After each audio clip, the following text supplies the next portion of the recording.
Hey guys, Renault here. Welcome back to Formula 2 here for round 4 of the 2021 season at the Italian Grand Prix at the Monza circuit, the Temple of Speed. And here again, let's look here at Jack Aitken, one of the Williams back drivers and also the Williams reserve. He's not been needed so far this season, but he's always ready for when they'll be racing here in the Formula 1 next week. And as you can see, it's a Prema on pole, so one of the home team managed to get it on the front row of the grid.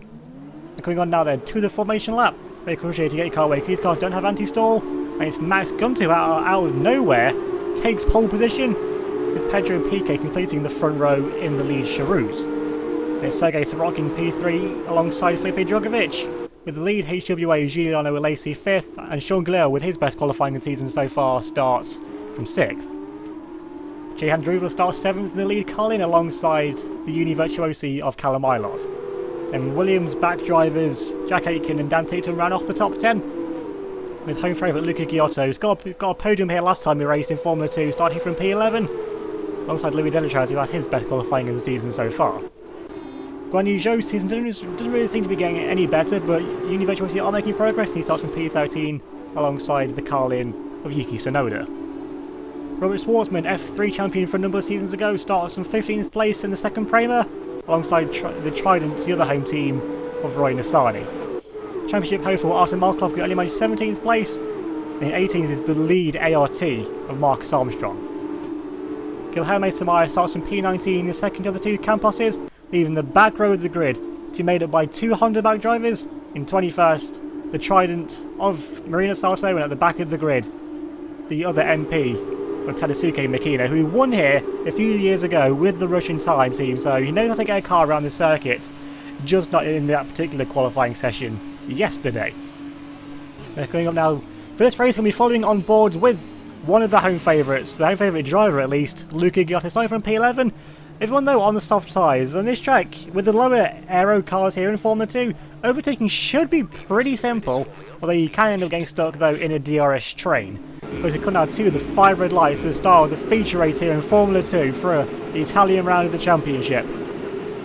Lights out and away they go. And it looks like a pretty good start there from Drugovich there from P4. Looks to get out to make it 3 wide, possibly on the run down into tail 1. He's going to try and make it stick. Gunter's got a post out there. Side by side now. Side by side now. Piquet's going to try and take the lead out into tail 1. Still got Drugovich there, keeping it side by side with his fellow compatriots. Two Brazilians now lead 1-2 out with the first chicane. And Drugovich goes from 4th. Right up now into P1. There's a brilliant start there from the MP driver. He's really been the underdog of the season so far. MP not necessarily known for a championship contending car, but Drugovich really has been doing work so far in the early rounds of the season, in the first 3 previous rounds. And I got side behind. You got the Ferrari backed driver there, Julian Alesi, going side by side with Jehan Druvler. Well, unfortunately for the Frenchman, just get squeezed out there. Can't keep you up the inside now. Coming now into the Lesmos. That's slightly behind a lot of the championship contenders.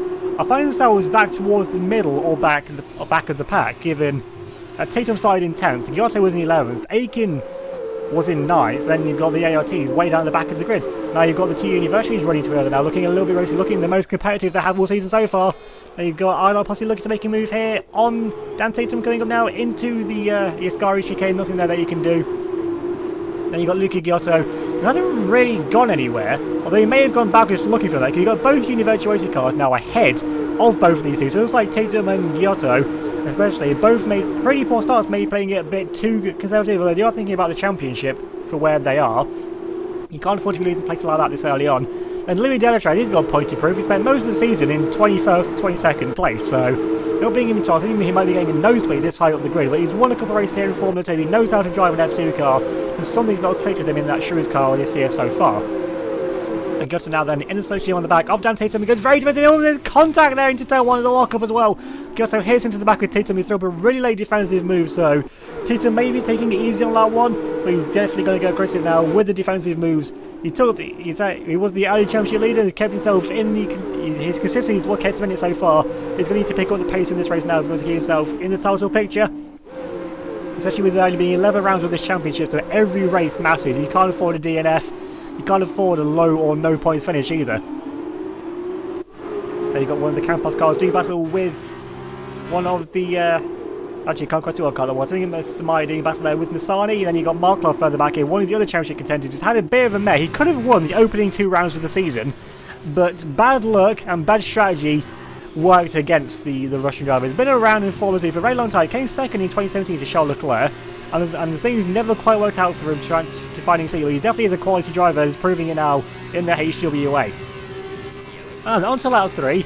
Giotto, he's still in P11. Managed to get past Dan Tatum though. We've got yellow flags though from front, so don't know what's going on there. The car going slowly there, pulling onto the side of the track. Looks like they've got a bit of an issue possibly. As the car going down, it's Junior Oliver Lacey from I think what, P3 or P4. His engine's gone up in smoke. And that's not an all too uncommon sight here for Formula 2. These Mecacom engines, they're not the most reliable. Now they've got safety cars called out. I have to back up now to let Jobert pass, get back through. And then she just stands on the brakes. I mean, into the wall, he spun out Giotto. Joe, what are you doing? He just slammed on the brakes. Giotto led him back through, so clearly he wasn't happy about being overtaken. But when you get a safety car into Parabolica, you kind of have to make a dive out of the way. We saw him letting back through. Now Markov's also got a 5-second time penalty from somewhere out of all of this. Not quite sure when or why that's happened, but now you have to be a piss on now. Okay, everyone's in. Everyone's had the same idea. I mean, Giotto, he's now got no front wing, so he had no choice. But I don't know what Zhu was doing. Giotto backed off to let him go back through, and Zhou just stamped on the brakes. Maybe he was over his delta, I don't know. But you don't just stamp on the brakes on the safety car like that. So everyone looks like they're coming in for a change of tyres. I don't know if they're going on to a set of the softer tyres, which I think are the medium tyres. Not quite sure. We still use the older compound names of tyres here in Formula 2, but it's going to be the harder compound of tyres here for Giotto. I mean, he's got nothing to lose. He was in P11. He's now going to be pretty much last. A few people might say that. There goes some other cars. And look who's going to come up behind. Guan Yu Zhou. So I think Zhou must be holding his pit box. Must have got an instant time penalty for that. Dangerous driving under the safety car, which there's no doubt about it. You don't just slam under the brakes like that. Everything's brought down to reduced speed, so with reaction times like that, you keep it under a controlled speed, and that's definitely not what happens. So Giotto's going to rejoin now. He's second to last place, and you got one of the Carlins just behind there as well. So then, this is how things shaped out. So I'm pretty sure a few cars will have actually stayed out under the safety car. So it's still Felipe Drugovich leading the way ahead of the Cheroots of Petr Piquet. Imagine these cars would have all been past the pit lane when the safety car was deployed. They've still got Sorokin there now in P3. Getting back that position now, Lacey's out of the race. And we're coming back now through the rest of the mid-pack. So you've got the championship contenders now of behind the Galeo there. You've got Jack Aitken. You've got Drew who's won a race, so you can keep yourself in the picture. You've got Louis Delatraz having the time of his life so far in this race. Hasn't been this high up the grid at any point in this season. Then you've got the brain there. Robert Schwartzman's going to need a good result to get himself back in the title picture. Dan Tatum, though, still not managed to recover really that many places. You have to turn up the aggression, which we know, for better or for worse, he's very capable of doing just that. So I'm saying most of the top cars, the top 10, didn't manage to pit. Everyone else behind has come in. And you've got a few cars there on everyone in pit. Looks like they've gone on to a set of the hard side. So all these cars now might actually be going to the end of the race. You never know. Although everyone else was also on the set of the medium tires. So actually, it looks like everyone did make a pit stop, and the top few just managed to stay where they were.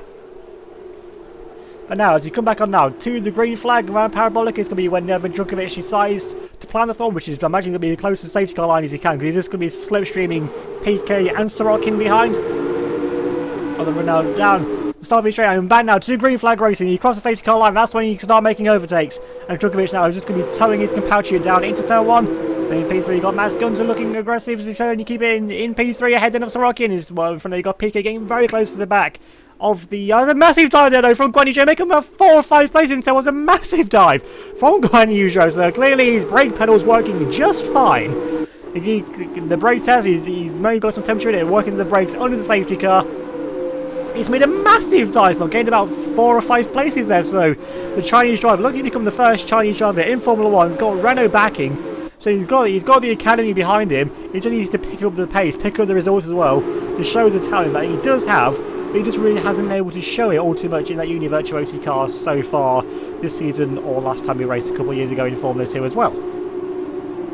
And then through the Lasmos, looks like everything else up front is made the same. Drugovich is now just pulling away massive. Maybe Piquet pushed a little bit too hard, too early on. It was all about getting his tyres up temperature, because there's no tyre warmers here in Formula 2, but under the safety car, everyone's tyres will be pretty much the same temperature anyway, so that won't make a difference. And then into the Ascari chicane for the first time under race conditions now on the harder combined tyres. Still, it won't be up to temperature yet, but it's going to be the same boat for everyone. And you got Luca Giotto there. He's going to be driving with the red mist. He's going to be very, very pissed under that helmet. He's getting on the back though of one of the ALTs. He thinks about making a move into Parabolic. He's going to look at the inside line, not quite close enough though to the back of that ALT in front of him to try and make a move on him. We get a brilliant view there of the trees. Here, that must be the vegan special here at the Italian Grand Prix. It's still covering, you get a camera. It doesn't matter though because you're getting the toe down into turn 1. You're going to get back up behind the station now of the ART. And he's going to pull it into his inside line. Now he finally pulls Giotto there to the inside line of the ART. You squeeze him into the brakes as well, but they avoid contacting. Gotto's got the inside line there, which will then turn to the outside line side by side with Marcus Armstrong, who gets a little bit caught up and gets a little bit squirmy on the rear there through turn 2, loses a lot of time, and Giotto there manages to make a move on the ART driver. And behind them you've got the other car in there of Yuki Tsunoda, who hasn't really, well, we didn't have that much racing before, so he hasn't really featured all too much in this race. Neither has any of the midfield, because he only got 2.5 laps into the race before the safety car happened. Now then, moving further on, looking back up front, you've still got Felipe Drugovich leading the way, and leading the way clearly now from behind. Petr Piquet's dropped maybe 2, 3, 4 seconds behind. And he's now just causing a little bit of a traffic jam now. And this is the DRS train I was talking about before the race. If the car behind it can't get past it, everything just gets stuck behind it. Now Piquet goes defensively to the inside line. Max Gunter gonna look to go around the outside line. The Prema team found something that works with his car at the team's home Grand Prix. And now side by side, just still Piquet's on the racing line, just managed to get it power down, and just about manages to keep it from there of Gunter. So great driving there from Piquet in his rookie season. Gunter on his return to Formula 2. Had a stint in Formula E with the BMW Andretti team, and once again Piquet, Mazzi faces a huge lockup there for Piquet. He can't afford to do that too many times, because next time he has a lockup, that tyre's going to stop on that exact same point. So he's just going to be vibrating his way down the straight. He might end up even shaking his car to pieces, like we saw back with Kimi Raikkonen in F1 2005 at the European Grand Prix. 1 lap to go. He had a flat spot in his tyre, and the suspension finally gave way, so you can't afford to be doing massive lockups like that, even with the massive defence that he's doing. And now once again, with the DRS now on the back of the Charouz car, coming on now into Ascari, is going to close to try and make a move. Once again, Piquet just moves his car a little bit overward, so masterful defending there from Pedro Piquet. On for his first podium of the season as things stand. And despite having the name, hasn't quite got the biggest budget, and he hasn't actually got any academy backing it currently under. He's actually part of any academy at the moment, so a good performance here could well change that. He's going to need to do his talking on the track. He doesn't have the money to buy his way into F1, and coming into the pits now is Drugovich. So Drugovich, stopping early, he feels he can't get to the end of the race, and there's a few other people coming in, and Piquet's still back up now there into P2, and Gunter's carrying on. This battle's now going down into one now. It's a clear battle now for P2. It's Gunter once again, he's going to try and go around the outside line of Pedro Piquet in the braking zone now down into turn 1. Piquet's going to once again squeeze into the apex there through turn 2, and Gunter once again just can't quite get the power down the tyre lines with trying to spinning up the rear tyres with the lesser downforce on his F2 cars. It looks like everyone's coming in again. Those who can't feel that they can't get to the end and go for another set of the hard command tyres. So pretty much everyone's come in, apart from maybe the top 5 or 6. You've got the Tridents who are at the back anyway. Have come in. I mean, if I was them, I'd have stayed out. So now then Piquet, who wasn't leading the race with Drugovich coming in, what's he going to do? He's going to stay out. Is he going to box out? He's going to stay out for another lap. But Gunter feels he can't get to the end. So the team has made a decision now to call him in from second place. That is such a difficult decision to make, because the driver can see the lead right in front of him, but the team will know better about the tyres from the data. Although they might feel alright to the driver, the F2 tyres do go off fairly quickly. Like I said, they were like the 2016 compounded tyres, which go off if you leave them outside for too long anyway. Then up now into P3 is Luca Giotto, who's at the back a couple of laps ago. So the top 6 have actually stayed out on track. And then you've got Markov, who stayed out. Well, he needs the points anyway. And you've got Makina, who qualified in last place, is now running inside the point place. He'd run long before. Remember when he'd run back here with a Russian time. So he knows a thing or two about going long on a set of tyres around this circuit. And then behind them, so you've got the top 7 or 8 who haven't pitted. And then you have Drugovich, the lead driver, who has. And now, into second place of this queue is Callum Ilott, who's come out of absolutely nowhere to get up into provisionally second place if everyone else in front has to pit. So they've called it early, assuming that everyone else will have to pit. So they're going to get the undercut on all of these guys if they feel that they can't get to the end. But everyone's staying out now. Surely they've got to go for it. They've stayed out now. They've surely committed to this strategy of staying out. But now then, Piquet still leading the way ahead of one of the ARTs. So the ARTs qualifying 18th and 20th. And I'm sure at no point did they think one of the cars would be running at second or anyway, even maybe not in the top 10. But Piquet can't get to the end. Neither can the ART. They're both coming to the pits. So now then that leaves Luca Giotto, who was facing the wrong way a couple of laps ago now, to lead the Grand Prix, does it? And actually one of the Charouz cars there. So you've got Louis Delatraz now leading the way. I'm pretty sure the team I'm going to tell you might end up fainting, leading the race. He's 20 places higher up than where he normally is. So then it's Giotto in second place. And then it's Marcus Armstrong, the driver who started in 18th place on the grid, in third place, and in fourth, the driver who started dead last, 22nd on the grid. Surely they're going out to but ART, they've called one driver in, and Charouz have called one driver in. So are they spreading the strategy here with them? But surely they would have left. Surely they've done with Piquet what they think's best for the championship. If they feel they can't get here, but Delatraz, he's gonna want to go for glory. But then you got Ilos Samos side now with Lundgaard, and Lundgaard is going to try and make a jump. He may have actually overcut potentially. That's going to be good to them with the warmer tyres. Manages to get himself in front. So Callum Ilott pitting early. He's actually getting a lot of time out of that. And Lundgaard, to be fair, has actually gained a bit of time as well. Gained a couple of places because everyone battling, despite being on fresher tyres, will have been slowing themselves down. So now then, what are these three got to do up front? The ones that are still yet to pit. So you've got Makino running in a podium place for the first time this season. Then you've got the ART here, the Ferrari back driver, currently the lead Ferrari back driver on the grid. And you've got out in front, you've got Louis Delatraz, who was previously backed by a Haas, which then became Toyota. He's got the Toyota-backed driver leading the Grand Prix, but not for much longer, because he's coming to the pits, and so has Mark Tondra. So they've got a couple of laps longer, and they've decided to bail. The teams have changed their minds. They can't get to the end. So now he was dead last, pretty much. He was facing the wall into Parabolica. On the end of lap 3, Luca Giotto leads the race, and the driver who started dead last, Tadasuke Makino, once again pulling his expert strategy of going long in a race, is now in P2, and now on to lap 13, so you've got 2 laps in a sector of the race left to go. It's Giotto the lead, Makino second, Drugovich with the fastest lap third, Callum Ilott in P4, and Max Gunter in P5. He's still having the best race of his F2 returns so far. Of course, he's going to be disappointed not being there. He dropped 7 seconds. So Drugovich, he has some other unworldly pace, and the team, they want Giotto to pit, but it is his home race in Formula 2. He's not going to want him. Somebody who's coming to the pace though is Makino. He was 2 laps from the end, and they feel that the team have tried to leave it as long as they could. But now every other driver apart from Giotto has been into the pits to change tyres again. Makino and MP, they feel that they can't risk it any further, but it was only 2 laps to go. We've seen at Monaco what happened to Christian Lundgaard tried to go long. He got a puncture with a couple of laps to go, and there's not going to be that sort of chaos against to hold on to points places there. But is there a set of the soft tyres here for the Honda-backed driver? He's going to rejoin the track pretty low down the order. Maybe still inside the points, I'm not quite sure how to see where he rejoins. But up front though, it's still Luca Giotto. He has a 23-second gap over Drugovich, so he's got a lap and a half left to go. He can afford to back off the pace, like really back off the pace, preserve the tyres. And you see the front left is on 55% wear, and that's a big deal in Formula 2. That's going to be about, I mean, you're really putting these tyres for 10 laps, it's a 55% wear. So yeah, these tyres, they wear out really quickly. It's going to be a lot of stress, especially through Ascari and Parabolica. We'll be putting a lot of stress on that front left tyre, so it's going to be now about backing off the pace. Of course, I'm in a straight line, no. Every car goes the same speed in a straight line pretty much. They're all spec cars for how they built, but if you watch Formula 2 for any amount of time, you'll know that the cars are anything but equal. Some teams have better mechanics than others, and now it looks like have the team set up Giotto's car enough for 1 lap pace. So yeah, he puts on the fast lap of the race. Alright, his tyres are fine. Just forget everything that I was saying. He gets the fast lap, which in Formula 2 is worth 2 points.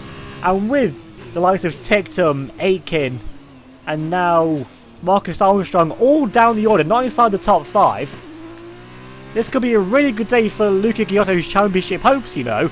He's got 23 seconds and gaining. He's pulling away now from Drugovich, who might have reluctantly now have settled for 2nd place. So the only thing now for Luca Giotto, as he goes fastest again through the sector wall, so he could back off all he wants, but he doesn't want to. He's doing the Sebastian Vettel from, what was it, 2011 or 2013, where he was so far out in front, had nothing else to do apart from banging fastest lap after fastest lap. His team told him he's got it every single time, but he kept going faster and faster and faster every time. It's like Giotto's channeling his inner Vettel here today. He's got so much. Okay, he's a sector clear of the second place driver. So ultimately, Guan Yu Zhou hitting Kyoto into the wall has actually what's made him stay out. So imagine he's driving angry, wanting to prove a point, wanting to beat Zhou, almost losing it through the gravel, doing what Coulthard did back on the formation lap in 1996, I want to say.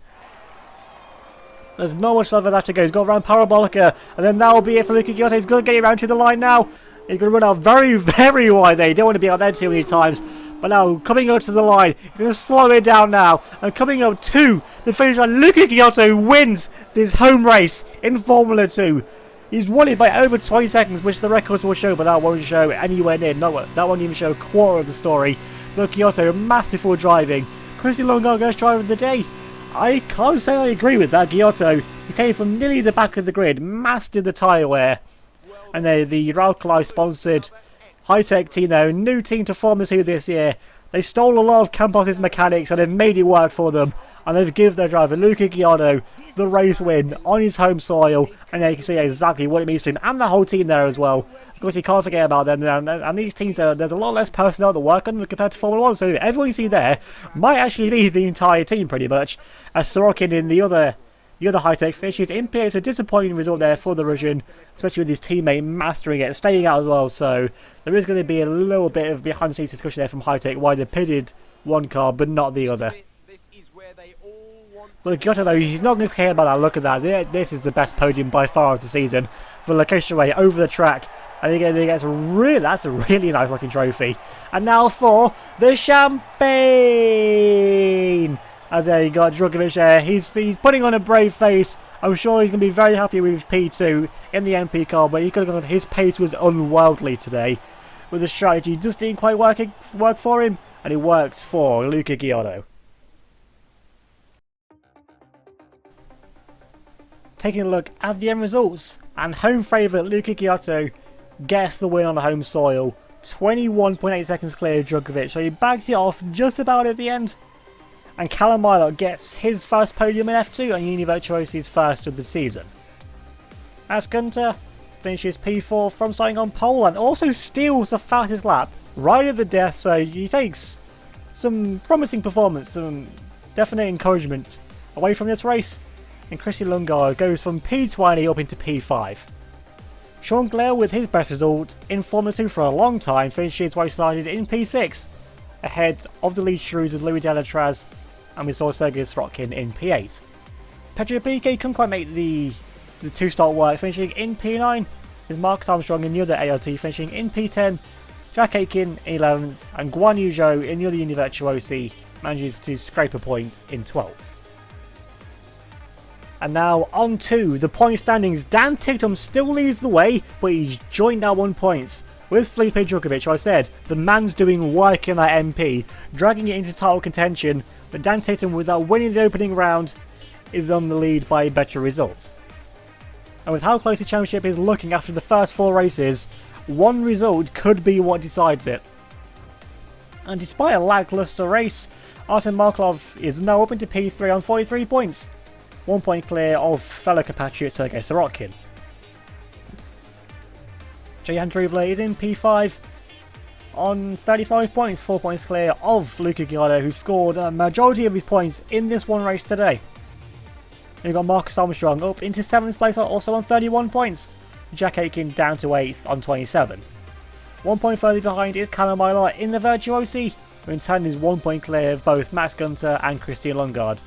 And Pedro Piquet still just about manages to keep himself in the top 12 on 23 points.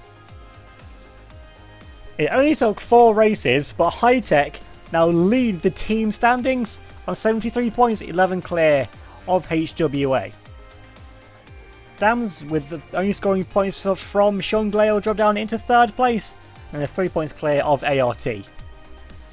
Carlin dropped down into 5th place, 4 points behind the French outfit, with MP Motorsport up into P6 on 48 points. With all of them, so far, scored by Felipe Drugovich. Prema, with a good result today, get up into P7 on 46 points, 1 point ahead of Charouz. The Univirtuosi look like they've finally got the ball rolling, up now into P9 on 31, 3 points clear of Campos, who are 8 points clear of the other home team, Trident. So if you enjoyed this round of the Formula 2 Championship, then leave a like on this video, leave a comment down below, subscribe if you're new, hit notification bell so you don't miss out any future videos, which will be on a Monday and Friday, definitely, Wednesdays if I can, select Saturdays as you've seen here for Formula 1 and Formula 2, and on some weekends about every month or so will be WWE pay-per-view events, with the Raw and SmackDown episodes in between results only being shown on my Twitter and Instagram, so definitely give me a follow on there so the pay-per-views will make sense, and also be updates about when videos are released, updates in general, and on Instagram, if you like, shiny Japanese cardboard, which is a Pokemon card, then I'll be posting pictures of updates to my collection on there, so definitely give me a follow if you're also a card enjoyer. So that's been the F2 Italian round of the championship.